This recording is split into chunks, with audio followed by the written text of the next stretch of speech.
This is Danny Cullip, and you're listening to the Fulham Focus podcast.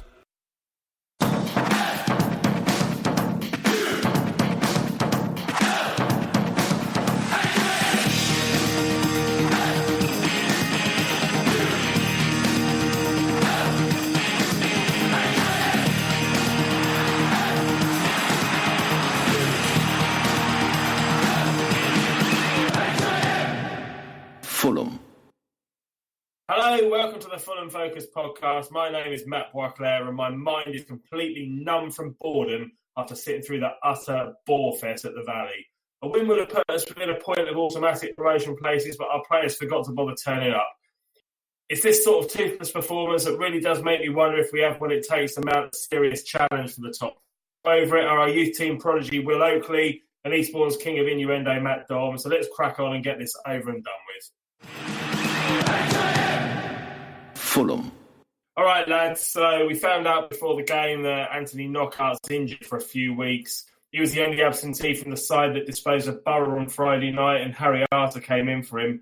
Will, do you want to talk me through how that formation worked? How did we line up? Because I couldn't really work it out, if I'm quite honest with you. It seemed quite complicated. Well, Knockout was obviously a big loss because he was playing well on the right side with Cav on the other side. But with McDonald holding, the rest of the midfield was just a bit all over the place. I don't really know what was going on because Arter was pushing forward and playing left wing at times, and Kenny was playing Cam left wing. The rest of the midfield, apart from McDonald, seemed to just be playing wherever they want, to be honest. And at one point, Harry Arter was chasing back to defend as well. He was just all over the place tonight, and I don't really know where he was supposed to be playing.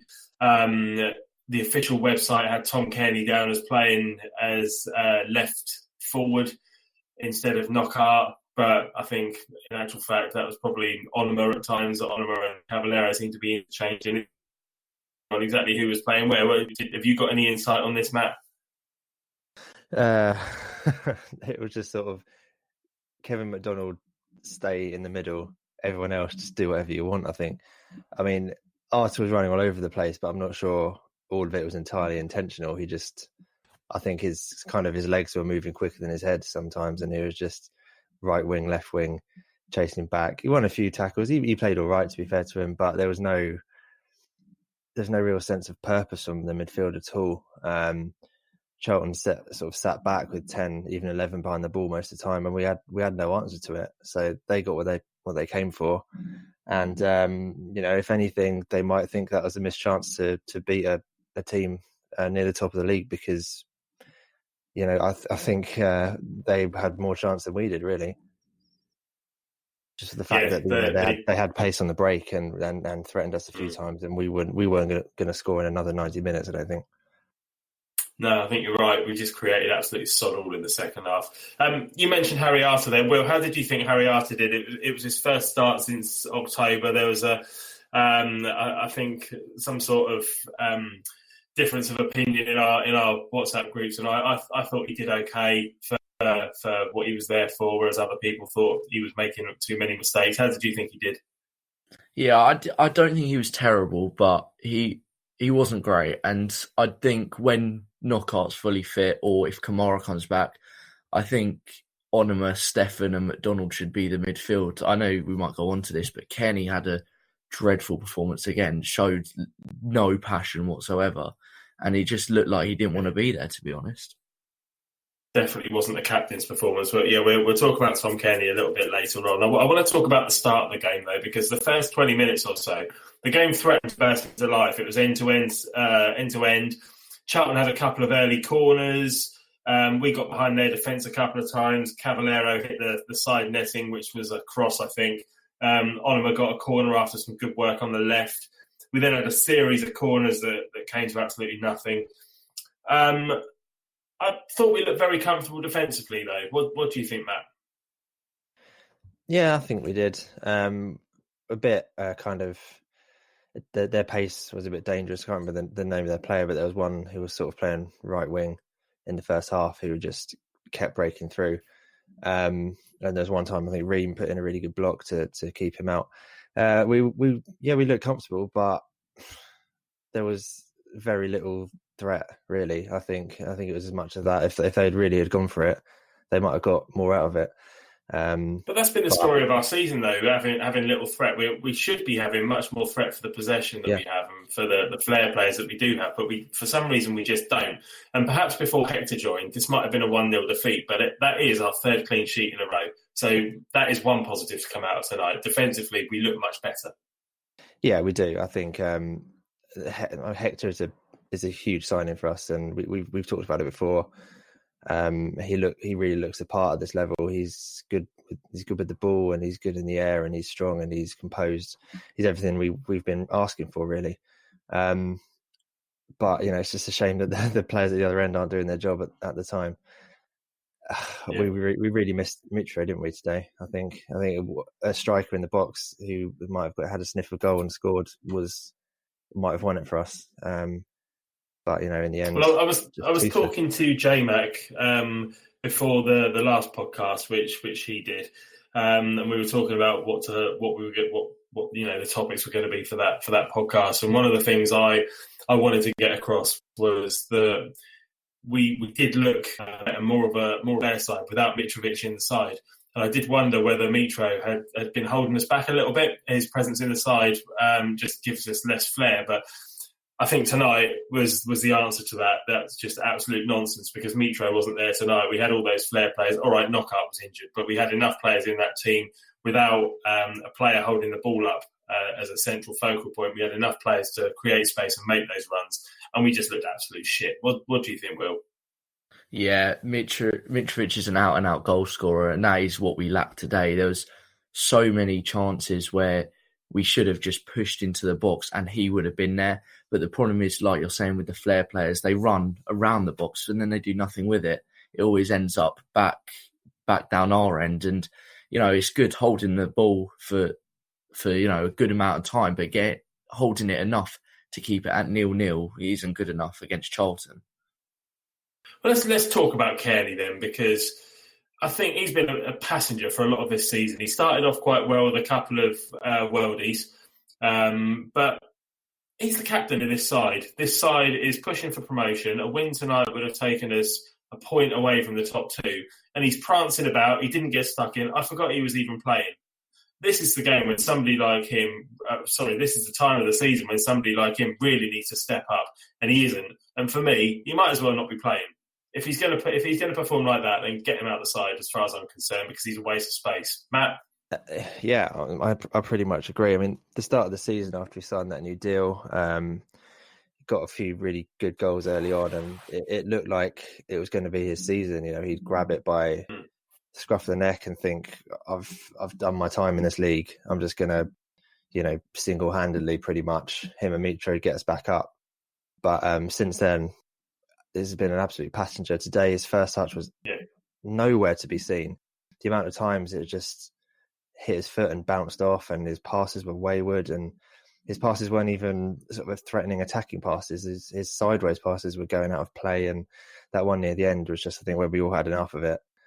We just put it out of touch, and just he got hauled off, rightly so, but it probably should have been earlier.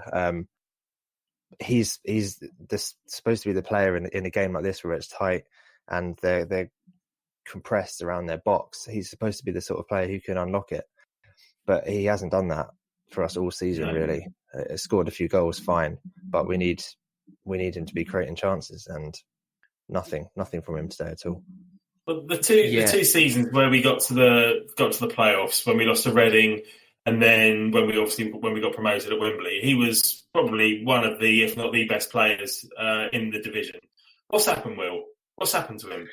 Yeah, I mean, I was going to say, when Kearney usually has a bad game, it's the fact that he doesn't create many chances, but at least he has a good pass accuracy. Today, his passes were just all over the place, going out for throw-ins, too heavy, too light, getting intercepted.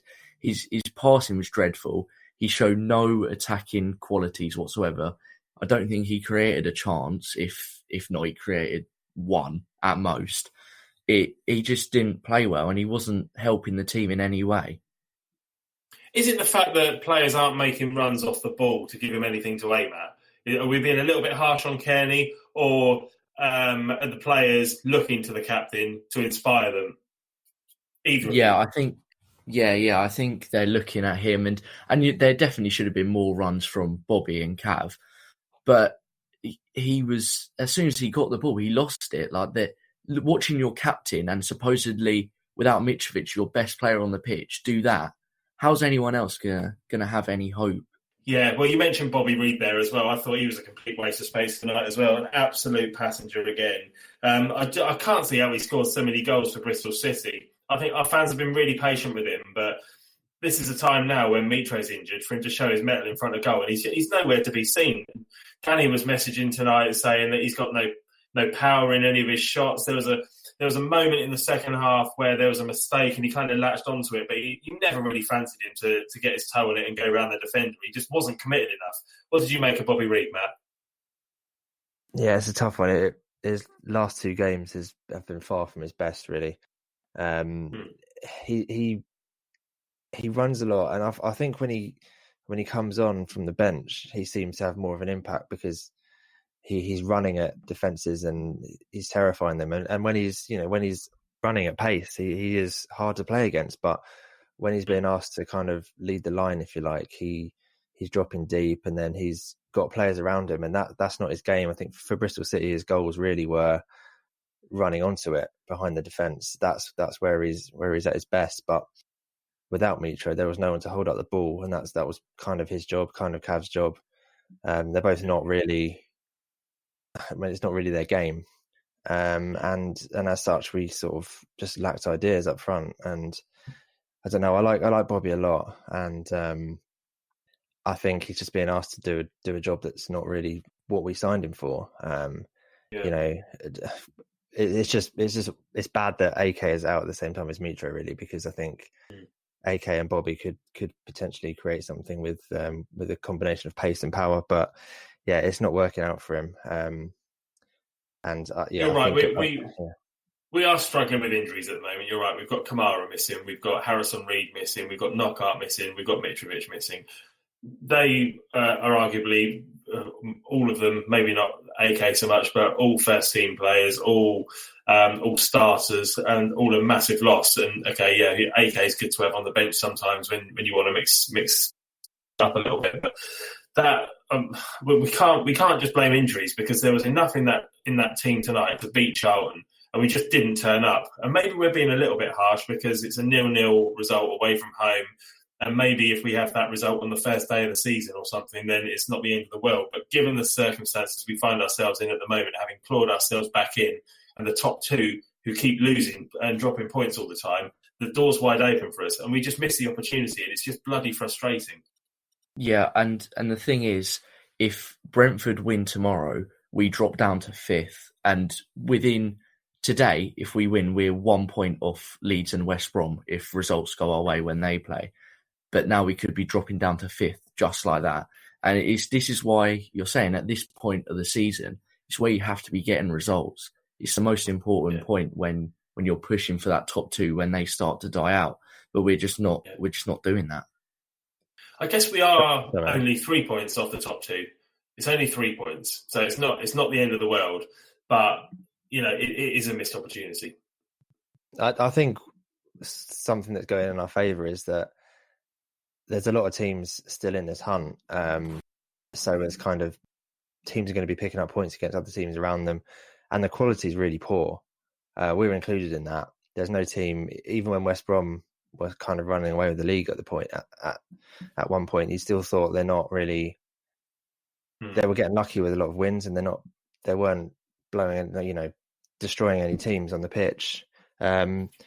And there's no team really that's doing that. So all the while that's the case, I think it just takes a couple of wins and we'll be back up there. But yeah, it's a huge missed opportunity.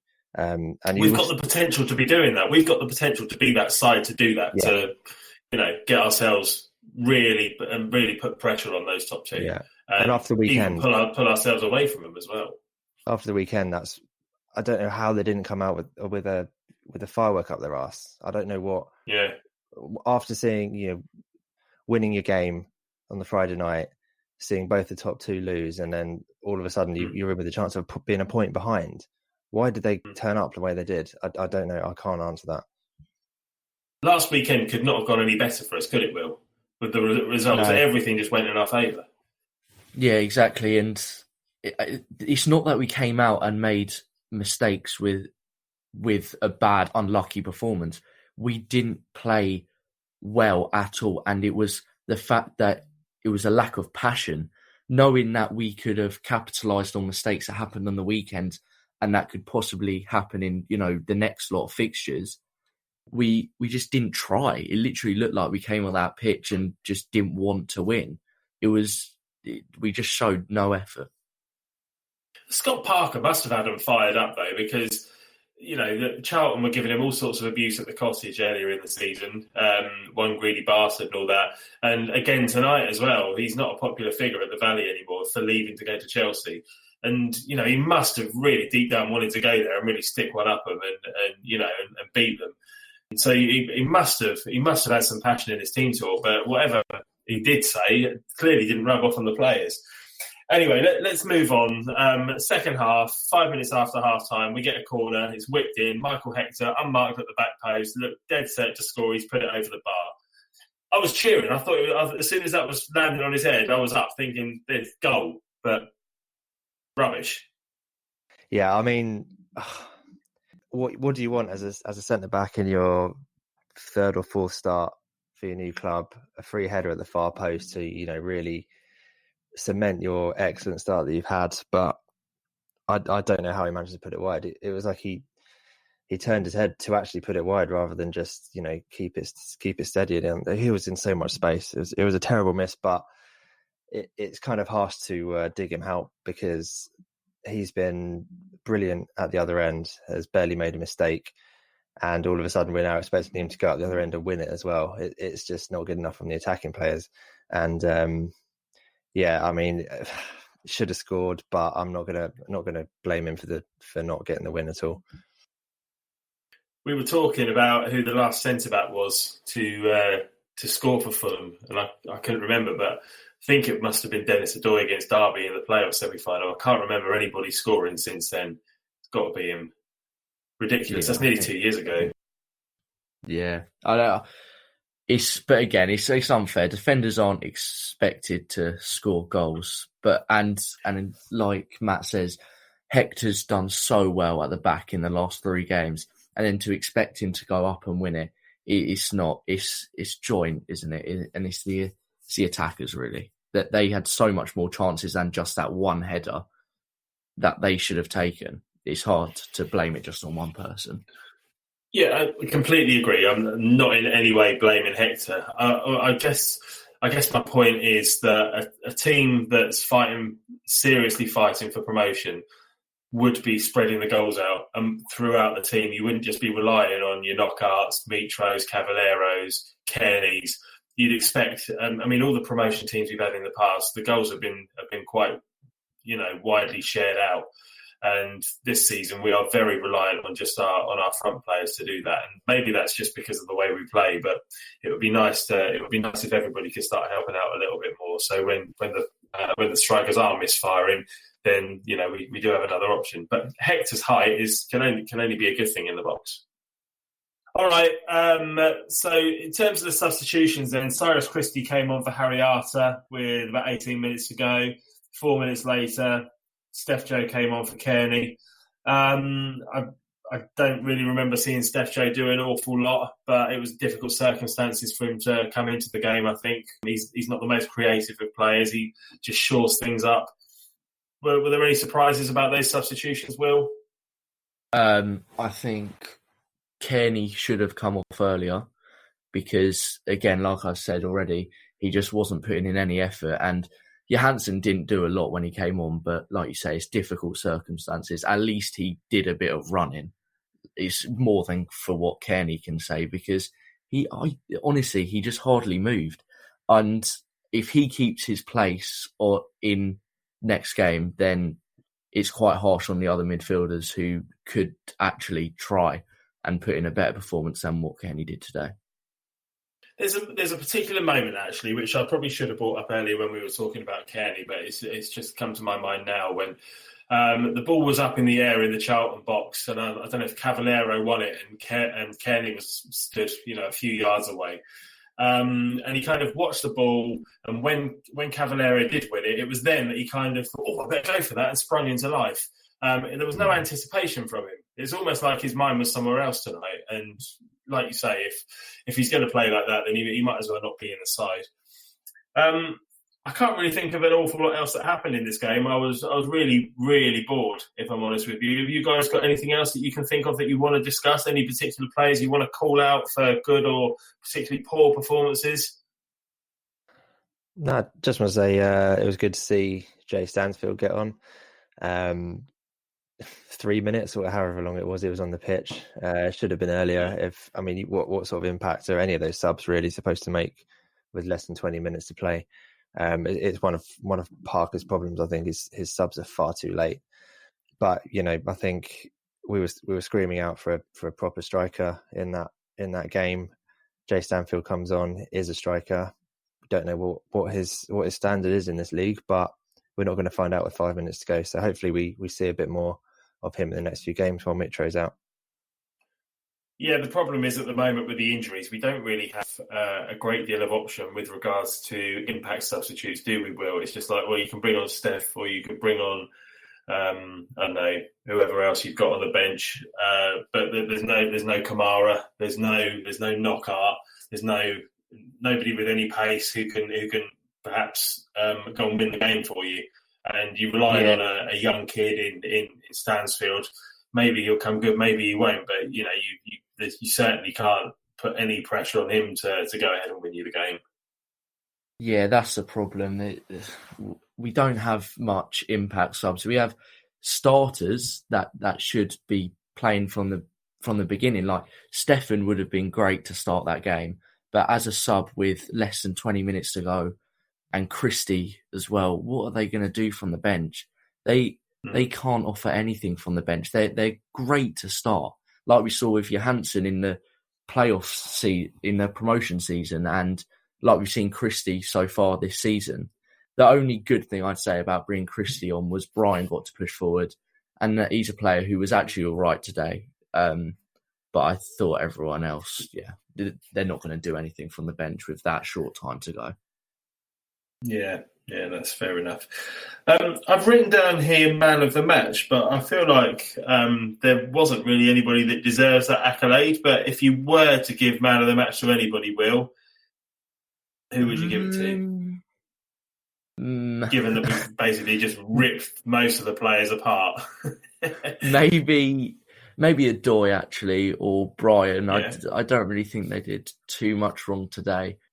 I can't think of them making any individual errors, but I can't think of them doing anything great, but neither can I from anyone in the team. So one of them two. I'll go Adoy. Okay, fair enough. I think for me, our most effective attacking player was Cavallero. We tried that free kick again, didn't we? Where he's kind of run past the ball and what's going on here? Then quickly whips it in, and one of these days we're going to score from that. I thought he was our most attacking, our best attacking threat. And again, Michael Hector at the back, just because I'm confident when he's at the back that he's not going to make any rash decisions, and it's good to have somebody stable there. What about you, Matt? Any particular candidates for man of the match? So many to choose from. We did score from that free kick, didn't we, on Friday? But it was just ruled out for a really, really tight offside. But it's a good one. It's nice to see that we actually. But we did against Leeds as well, didn't we? Was it Leeds? Yeah. We scored, and Mitrovic was offside for that one as well. So we're getting close. Getting there. But for man of the match, I think I'd probably just. I think K-Mac edges it for me. He didn't do anything wrong. I think we just look so much better defensively when he's playing. Much like Hector's improved us. I think having K-Mac just there holding in front of the defence. Just is a good barrier, and I don't think it's a coincidence that since he's been back in the team, we've stopped conceding as many goals either. Who knew? Who knew that he was going to get back into the team and start looking like one of our better players again after the season he's had? But fair play to him, good. All right, let's come on to Parker Racing then. Difficult to know how to play this one. I'll come to you first, Matt. Out of 10, Scott Parker for this one. I think about as low as it can be without being a defeat. A 5, perhaps. Yeah. I think it can't be any more than that. Less than that would be a little bit harsh because we did get a point and we did create enough chances, I think, that we could have won it. But his lineup with the midfield, he didn't really know what was going on, and his subs that were making no impact on the game whatsoever and far too late. I can't give him more than a 5. Okay, yeah, no, fair enough. I think I'd go for a 6. Similar reasons, but just complete lack of inspiration. So 6 out of 10 for me. What about you, Will? Yeah, I think I have to go with a 5 because, again, you can't really go any lower. We got a point and another clean sheet. But and with the squad he has, with the players he has, that, like we've said, there's a lack of impact subs, and it is hard to get a lineup with our key player missing. But I feel he could have definitely done better with the squad that he chose, or at least, a better team talk. Obviously, we don't know what's been said, but something didn't go into them players' heads to get us the win today, and it didn't work. It's a little bit of a worry for me, anyway, that I don't like a manager to be, Tony Pulis kind of screaming and shouting from the sidelines. But it's a little bit of a concern that he doesn't seem to get players up for games when they should be. This was one, like I said earlier, this was one that really should have been full pelt from minute 1, but it just didn't happen. And I don't know whether that's some of the more passionate players, AK Anthony Knockout was missing, Mitrovic was missing. I don't know if it was that. And obviously Tom Kenny's not really that kind of captain, but if it comes from Parker, then I think, I don't know, maybe he just needs to fire them up a little bit more. And it hasn't happened a lot, and I'm wondering if there's a bit of a problem there, but we'll see as the season goes on, I suppose. He does love a little scribbled note of paper, doesn't he, Scott Parker, sending on a substitute with a little note. They did it to Bobby Reid the other day, one of the home games. I can't remember which one it was. Score a goal. Stick ball in goal. Gives it to him, then he sticks it in his sock. So it's inspiring. I'd love to know what was on those pieces of paper. I mean, maybe write something that could work, but obviously, who knows what's written on them, judging by today. Just imagine what sort of fun we'd have if we had a football team and we were passing round notes to each other. Baldwin would be on every single one of it. Poor old Baldo. Never fails to get a mention on the podcast, even when he's not on it.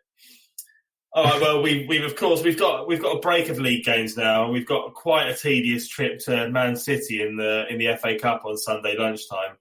I don't think any of us, after watching that Charlton game, can really be bothered to talk at any length about a trip to Man City in the FA Cup. Let's just very briefly discuss it. Can you see us putting out an understrength side for this one? If it were me, personally, I'd stick out the kids. I'd rest all the players that are likely to play in the next league game. Get the squad back up to fitness. Might as well write this one off. What do you reckon, Will? I think that's the best idea, but I think we'll just go for a lineup like we did against Villa, kind of a bit of a mix.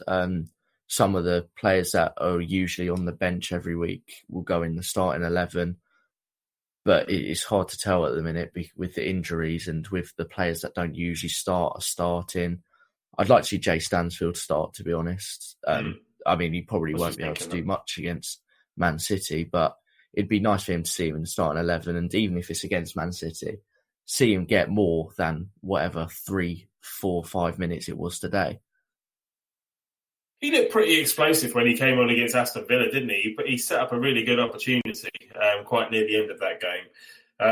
I think there's a case for him to start. I certainly don't want to risk any of the players that are going to be playing in the league. Imagine if Cavallero played that game and ended up pulling a hamstring or something and we lost him for a few weeks. It would just be crazy to risk him. Wrap these players up in cotton wool for now.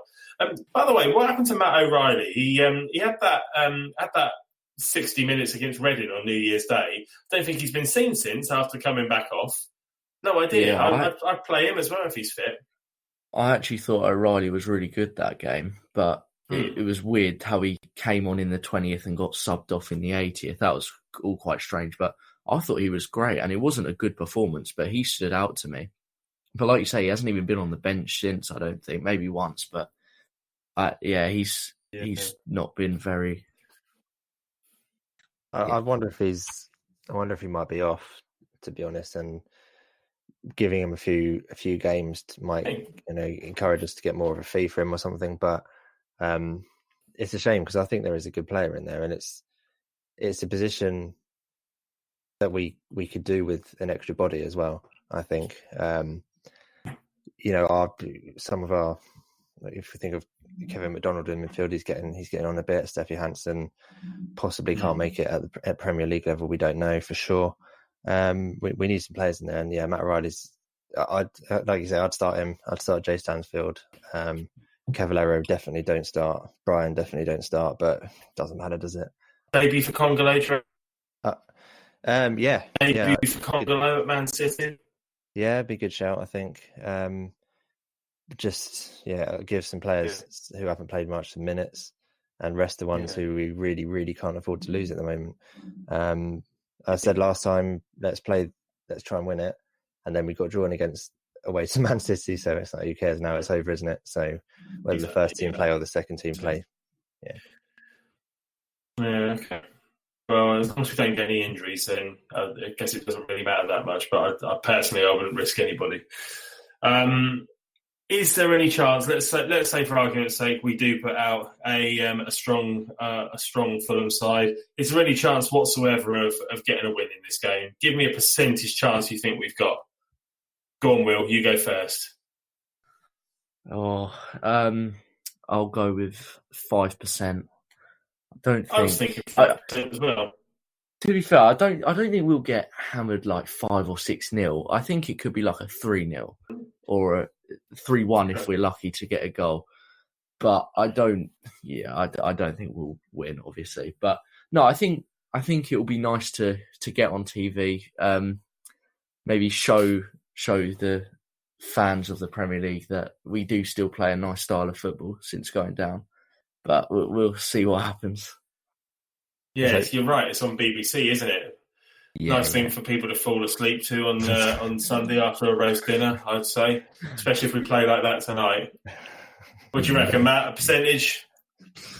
6%. I was going to say 5%. 6%. I'm trying to go with the same one. Yeah, I go slightly higher. I mean, yeah, it's going to be. I don't think it's going to be very exciting, even if it's 4 or 5-0. No one wants to see that. I don't know, the neutral probably does, just goals on a Sunday afternoon. But look, we've all agreed that like 5 or 6% chance of getting a result away at Man City. So what is the point in playing anything but the kids? You might as well just go and accept your fate and just wrap all the main players up in cotton wool. But anyway, what's your score prediction, mate? 3-0, I guess. Yeah, I don't know. I probably won't score, but we'll probably concede a few, and doesn't matter. Doesn't matter. I couldn't care less about the FA Cup this season. I must admit, after we beat Villa, I thought, we might go on a little run here. It might be quite nice to have a run. But as soon as you're drawn away to somebody like Man City, the enthusiasm is drained out of you quicker than sitting there and watching Fulham draw 0-0 at Charlton. So, I'm quite happy to go out this weekend and just get back to the league the following week. All right, lads. Anything else before we go? I can't think of anything else that I want to talk about Man City. We could talk about past encounters with Man City. We did that last season. We could talk about stats with Man City. Man City score a lot of goals. We don't. That's as far as you need to really go into it. Anything else you can think of? Not about Man City. I just was it a surprise to anyone else that Anthony Knockaert's suddenly out for a month? Did we get told about that, or have I just missed it? Yeah, no. I saw a few things on Twitter, but I don't think anything was actually released from Parker or from the club. I don't know, especially because he did a team press thing today, talking about who's out and who's not. I don't think he said anything about Knockaert. I'm not sure. No. I think we could have done with him today, but there we go. Yeah, 100%. All right, I think that's it then. Thanks to everybody for listening. It was quite a rushed one this evening because we're recording just after the game at Charlton. So we'll have another show for you in a few days' time. I expect reviewing the Man City game. In the meantime, as ever, if you like what you've heard, then tell your friends all about us. If you thought it was rubbish, then you're wrong and you should get a second opinion, so tell your friends anyway. Speak to you soon. Cheers.